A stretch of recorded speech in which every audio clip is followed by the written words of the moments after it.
in the book of Exodus.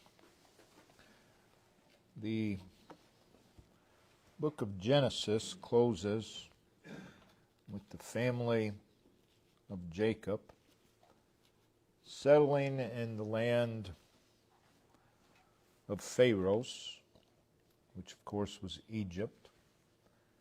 And they were welcomed with open arms, but that didn't last long, about 30 years, before a spirit of enmity rose up against them, and they became slaves in Egypt. A bondage, according to Acts 7:6, that would last for 400 years. Notice in Exodus 12, this isn't our text, but Exodus 12, verse 40 and 41. Now the sojourning of the children of Israel who dwelt in Egypt was 430 years. And it came to pass at the end of the 430 years, even the selfsame day came to pass, that all the hosts of the Lord went out from the land of Egypt. So Acts 7:6 tells us that the bondage was 400 years. So they enter into Egypt. They're welcomed with open arms, and we'll say that lasted for a period of 30 years. And then this spirit of enmity arose. So the book of Exodus opens with the family of Jacob in Egyptian bondage. That's where it opens. It opens with them in bondage. So about 30 years has passed between the end of Genesis and what we have here. And the book of Exodus, of course, is the historical account of Israel's redemption from this bondage. And that in itself is an accurate type of our redemption in Christ. In the book of Exodus, we see the need of redemption pictured by the people enslaved. We see the sovereignty and might of the Redeemer pictured in the 10 plagues. We see the character of redemption. It is purchased by blood, set free by power. We see the duty of the redeemed with the laws that were given. And we see also provisions made for the failures of the redeemed, and we see that in the whole tabernacle system of worship. In Exodus 19 and verse 4, again not our text, God reminding Israel of their redemption says, "Ye have seen what I did unto the Egyptians, and how I bear you on eagle's wings," and then notice, "and brought you unto myself." Brought you unto myself. That's always true in salvation. We are delivered from unto God Himself. So those two words, unto myself, spoken of by God, are indicative of the life of the redeemed. Unto myself. The thought of Exodus, again, is Israel's bondage, their deliverance, their relationship to God. But remember those words, brought you unto myself. That's the purpose of redemption. It's not just deliverance, but unto myself. Now we'd like to turn to Exodus 17, and this will be our text. We'll read verses 1 through 7. And all the congregation of the children of Israel journeyed from the wilderness of Sin. Wilderness of Sin is really pronounced Sin. It has absolutely nothing to do with sin, the wilderness of Sin, after their journeys. So according to the commandment of the Lord, and pitched in Rephidim, and there was no water for the people to drink. Wherefore the people did chide with Moses, and said, Give us water that we may drink. And Moses said unto them, Why chide ye with me? Wherefore do ye tempt the Lord? And the people thirsted there for water. And the people murmured against Moses, and said, Wherefore is this that thou hast brought us up out of Egypt to kill us and our children and our cattle with thirst? And Moses cried unto the Lord, saying, What shall I do unto this people? They be almost ready to stone me. And the Lord said unto Moses, Go on before the people, take with thee of the elders of Israel, and thy rod, wherewith thou smotest the river, take in thine hand, and go. Behold, I will stand before thee there, upon the rock in Horeb, and shalt smite the rock, and there shall come water out of it, that the people may drink. And Moses did so in the sight of the elders of Israel. And it's not recorded, but we know that the water flowed from that rock. And he called the name of the place Massah Meribah, because of the chiding of the children of Israel, and because they tempted the Lord, saying, Is the Lord among us or not? So this is an account of an event in the wilderness wanderings of the children of Israel. And this, of course, for our learning. Romans 15, verse 4, it's all for our learning. Now in verse 6, we hear God say to Moses, Behold, I will stand before thee upon the rock in Horeb. And it is from this that we want to develop our main thought. The message is our need of God. Our need of God. We need God. That's true of each individual. It is so of us collectively. We need God. Every day, in every place, in every circumstance, we need God. So let's look at the scene that is before us. It's important to see that the chapter begins with the word and. That's a connecting word. If you were to look, you would see chapters 2, 4, 5, 7, 8, 10, 11, 12, 13, 14, 16, leading up to our text, all begin with that word and. And where it isn't and, it's then. Another connecting word. So our text is a part of the continuation of the narrative. In our text, the word and would be in the direct context of chapters 15 and 16. In chapter 15, after journeying for 3 days without water, they come to Marah. And there was water there, but they couldn't drink it because it was bitter, it was poison. And the people murmured against Moses, saying, there in Exodus 15:24, what shall we drink? You brought us out here, now what shall we drink? Moses cried unto the Lord. And we read in verse 25, and the Lord showed him a tree. And when Moses cast the tree into the waters were healed, and the people were able to drink. The Lord was there, and the Lord miraculously provided that day. The primary lesson of that is we need God. We need God. You don't need a tree to cast in the waters, you need God. The Lord then led them to Elim, where there were 12 wells of water and 40 palm trees. It was a place of refreshment. It was a place of rest. And again, I believe the primary lesson is we need God.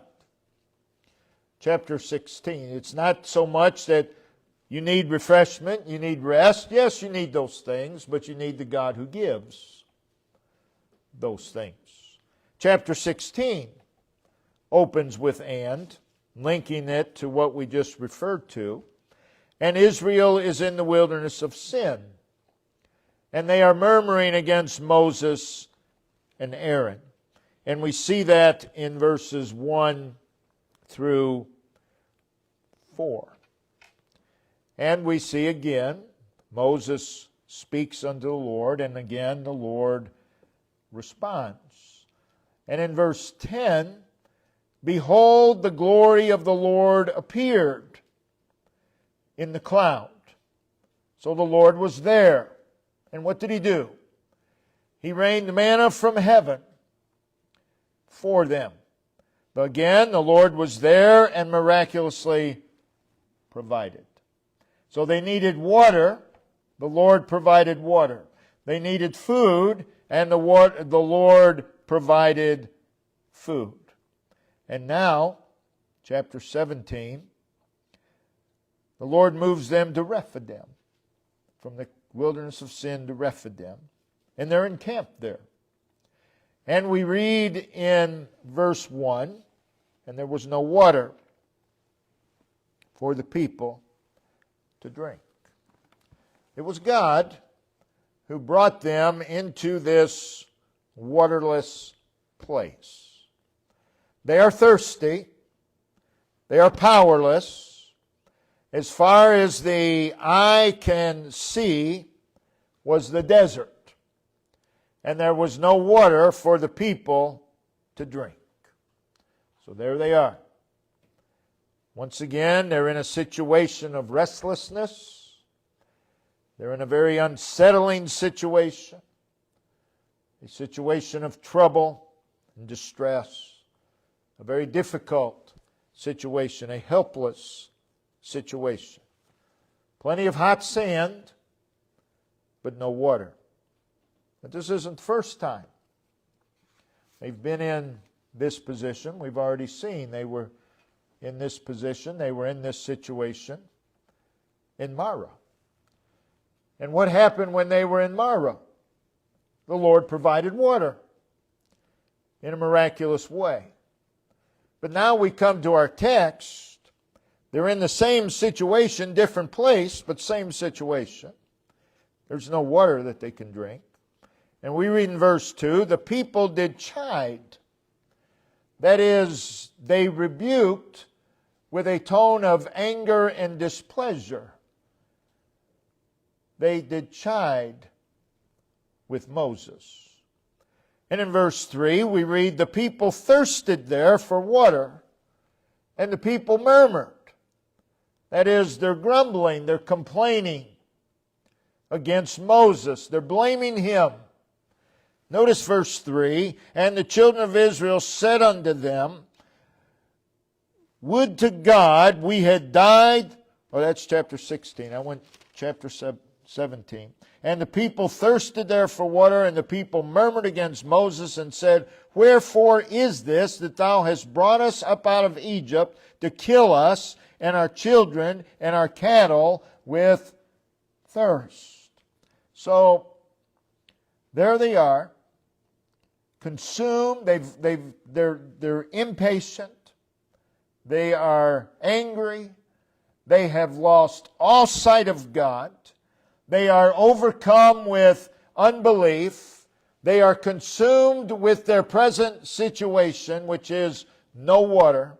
They think that their most urgent need is water.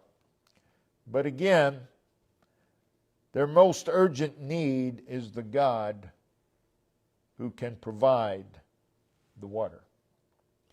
We all have temporal needs, we always will. But our most urgent need is never the temporal. Our most urgent need is God. Regardless of the need, we need God first and foremost, because He's the one who can provide the need. So there they are at Rephidim, and in spite of the Lord's miraculous provision in the past, they're angry, they're filled with displeasure, they're murmuring, they're complaining, and Moses does what he'd done in the past. Verse 4, Moses cried unto the Lord. You see, that's what he did in chapter 15, verse 25. He cried unto the Lord. Why? Because Moses realized that was his need. His need was God. Again, in verse 4 of our text, Moses cried unto the Lord, saying, What shall I do unto this people? And then he states the situation. They be almost ready to stone me. And then notice verse 5, And the Lord said unto Moses. At Marah, it was Exodus 15:25, the Lord showed him. In Exodus 16, verse 4, it is, Then said the Lord unto Moses. So in those we see that there was a need of water, there was a need of food, and now again a need of water. But the primary need in each situation was a need of God. And in our text, in response to what shall I do, the Lord instructed Moses. Verse 5, he said, Go on before the people and take with thee of the elders of Israel. Now, if this was us today, or most of God's people today, when God said, Go on before the people, we would say, Lord, didn't you hear me? I just got through telling you they're ready to stone me, and now you're telling me to go on before them. You just do what God says. Don't ask God what to do, and when He tells you, don't do it. Or argue with Him. So Moses, he goes. He was to go and take the rod wherewith thou smotest the river, take in thine hand, and go. And then we come to verse 6. Following the instruction is a promise. He says, Behold, that is, give serious thought to this and careful consideration. I will. So Moses' attention is drawn to the Lord. I will stand before thee. So we would have the presence of the Lord. And he says, I will stand before thee, and it gets even more detailed, there upon the rock. So I will stand before thee, and I'll be upon the rock in Horeb, the mountainous region of Horeb.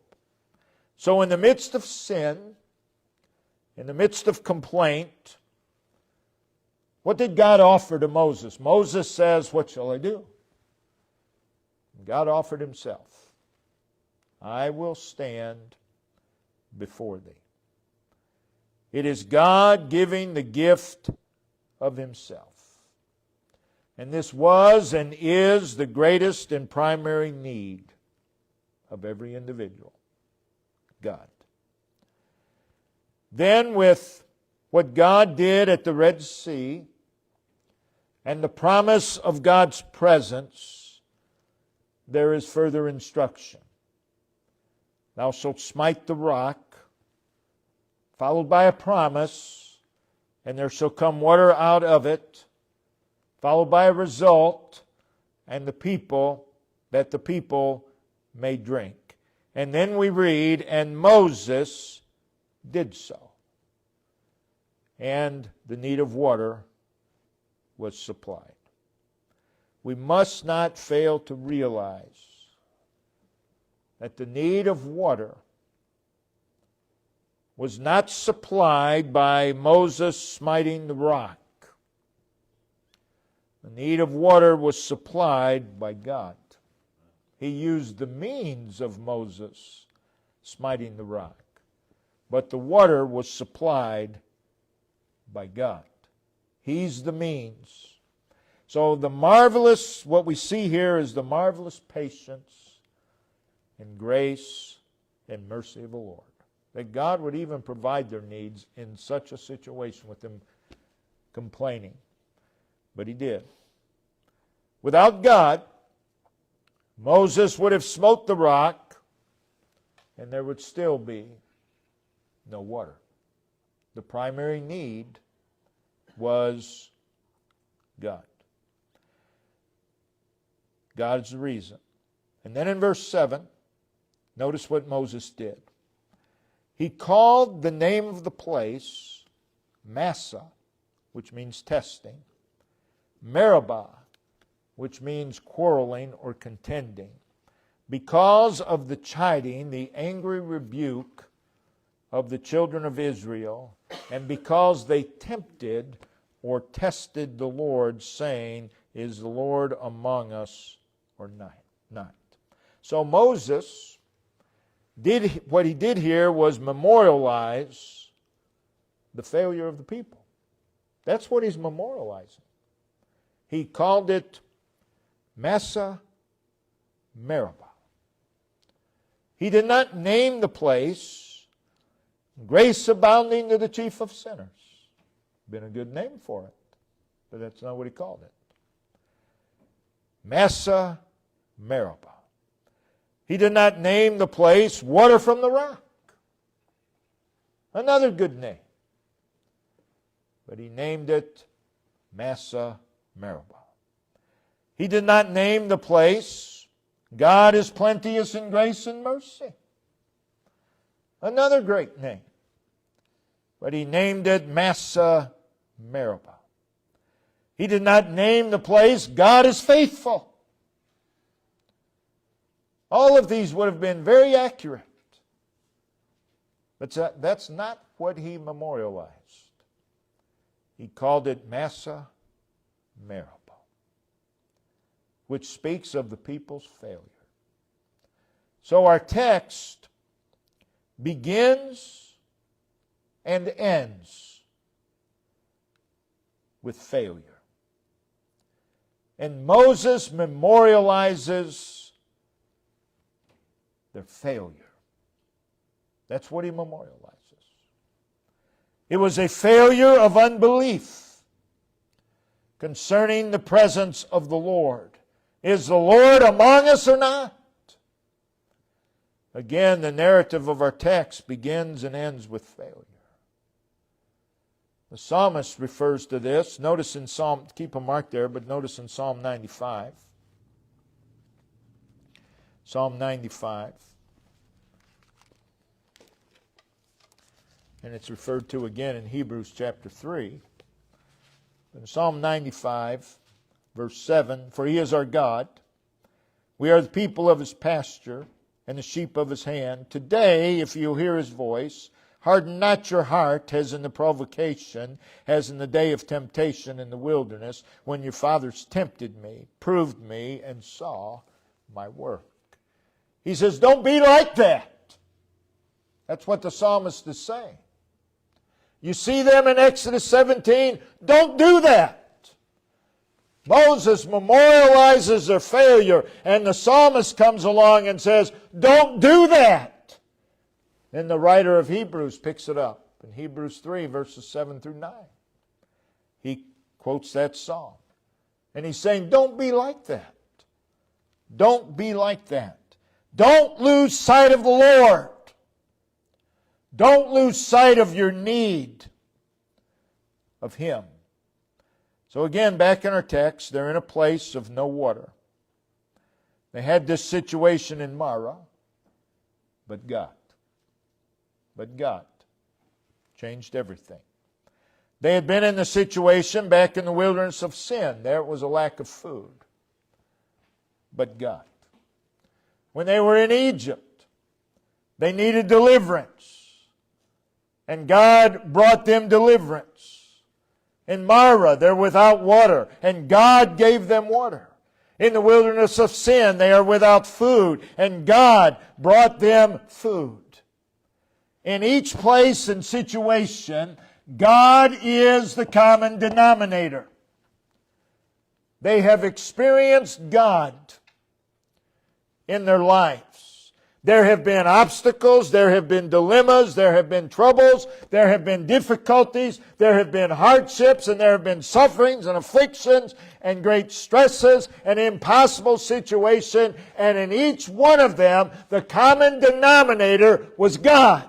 And in each case, God supplied their needs. What did they need? They needed God. They needed God. And here they are. God has now led them to Rephidim. And they're encamped there. And there's no water. Only wilderness. And who was the one who could make a difference? God. Therefore, that's who you need. Who was the one who could supply their need? God. Therefore, He is the one they need. So there they are in the wilderness of Rephidim. They need water to live. They need water to live. You have to have water. And they've lost complete sight of God's ability to care and provide for Him. They have lost complete sight of God's wisdom, of God's power, of God's goodness, of God's love, of God's faithfulness. And they're saying to Moses, why have you brought us out here? We know why. To kill us.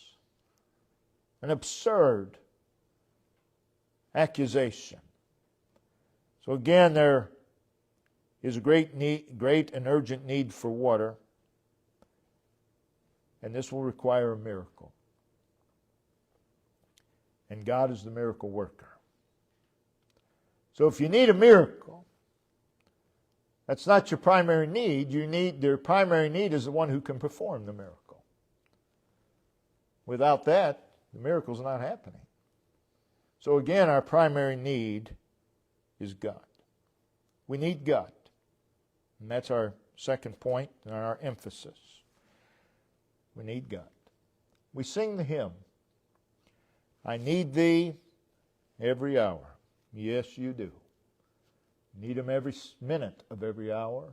Need Him every second of every minute. We need God. And may we continually recognize our need of God. No matter what the place, no matter what the time, no matter what the situation or circumstance, in and of ourselves, we are deficient, we are faulty, we are weak, and we are unable. We need God. We need God. All around us, all around the children of Israel was desert. All around us is that which is discouraging, crippling, debilitating. They were subject to thirst. Our lives are subject to needs all the time, and cares, and burdens, and difficulties, and problems, and sorrows. We need God. Our lives are subject to that which is overwhelming. Our lives are subject to distress, to trials, to confusion, to anxiety, to disappointment, to chaos, to turmoil. We need God. And there are fierce storms that we must experience. And there are intimidating giants, and there are insurmountable barriers and obstacles. And there are a variety of struggles and battles. We need God. There are desert places. There are empty places. There are furnaces. And there are dead ends. We need God. Always. We are fragile. And our spirits easily fall. We need God. This is always so. This is everywhere so. We need God. All around us are the voices and the influences of humanism and secularism and pragmatism and blasphemy and perversion and heresy. We're all under the influence of those things. And we need God. All around us is that which is threatening to our spirituality. We need God. And we do not realize this until we feel in the depths of our souls our utter poverty and our inability without Him. Until you feel that, you do not fully see your need of God. We need God. And we do not see this, we do not recognize this until we feel in the depths of our soul the impotence of our own strength, the impotence of our own self-sufficient planning, and the emptiness of life without Him. We need God. The truth is, we often find ourselves in the same place that the psalmist David found himself. He said in Psalm 6 and verse 6, I am weary with my groaning. In Psalm 22:14, I am poured out like water. In other words, there's nothing left. In Psalm 31:9, I am in trouble. Psalm 31:22, I am cut off. Psalm 38:6, I am bowed down greatly. Psalm 38:8, I am feeble and broken. Psalm 38:17, I am ready to halt or quit. And in Psalm 39:10, I am consumed. In other words, again, nothing left.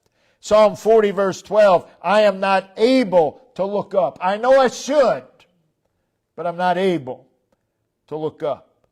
Psalm 69:2, I am coming to deep waters. Psalm 69:20, I'm full of heaviness. Psalm 77:4, I am so troubled that I cannot speak. Psalm 88:15, I am afflicted, I am distracted. Psalm 102:11, I am like withered grass. In Psalm 109:23, I am tossed up and down. Psalm 119:83, I am come like a bottle in the smoke, ready to break, ready to crack. And on several occasions we hear him say, I'm poor and needy. We need God. We need God because we're all subject to every one of those statements in the Psalms. We stand in need of many things, but He is the source of everything we need. So we need God. We need the grace that only He can bestow. We need the revelation of His sovereignty. We need the holiness of His Spirit and the overflow of His love. We need God. We need His protection.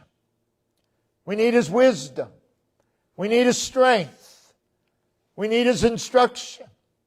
We need His guidance. This is always so. We need God. We need His assurance. We need His reminding. We need His drawing of us. We need His reviving. We need His correcting. We need His conforming. We need His provision. We need His comfort. We need His encouragement. We need God. That's our primary need. We're not saying we don't need anything else, but whatever it is you need, He's the source. So your primary need is Him. We need God. We need the courage. We need the steadfastness that only He can give. We need His light. We need the calm of His peace. We need God. We need the one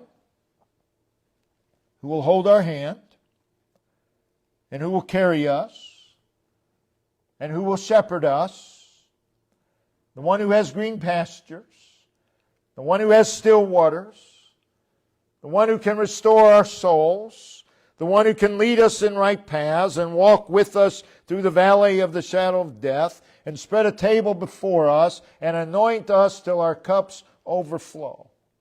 We need God. We need God. That's true of each individual. That's true of us collectively as a church. That's true of us as a society. It's true of us as a nation. We need God. And nothing else is going to replace that. Always so, everywhere so. We need God. And we ought to long for Him. That's what Moses did. In Exodus 15, when there was no water, what did he do? He cried out unto God. He's longing for God. Exodus 17, same thing in our text. He cries out unto God. He's pursuing God. Why is he pursuing God? Because he knows, I need God. So he's pursuing the Lord. Familiar verses, notice in Psalm 42. Psalm 42.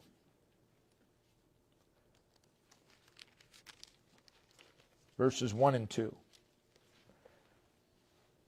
As the hart panteth after the water brook, so panteth my soul after thee, O God.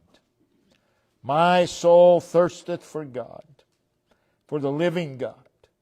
When shall I come and appear before God? Psalm 63. Psalm 63, verse 1. O God, Thou art my God. Early will I seek Thee. My soul thirsteth for Thee. My flesh longeth for Thee in a dry and thirsty land where no water is. We need God. And when we realize that, we long for Him. We pursue Him. Yes, we have many needs. There can be financial needs. There can be all kinds of needs. It's not your primary need. And we don't have, most of us don't have any problem going to God for what we see as our temporal needs. And nothing wrong with that. Nothing wrong with going to God for that. We ought to. But when we do, let us never forget we need Him. Not just what He can provide. We need Him. We need God. And there ought to be a delight in God, a desire for God, and a pursuit after God. We need God. And every fiber of our being ought to be moving in His direction. We need God.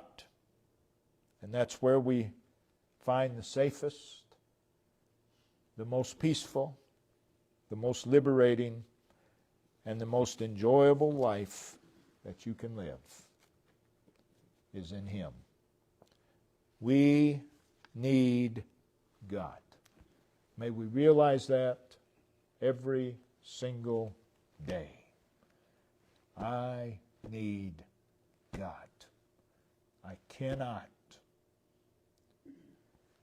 go on without Him. I need God. No man, no person is irreplaceable. None. When God takes people that we feel we need, and there are people we need, but we need God. We need God. And that's what we must always remember. Brother Ben, if you'll come and lead us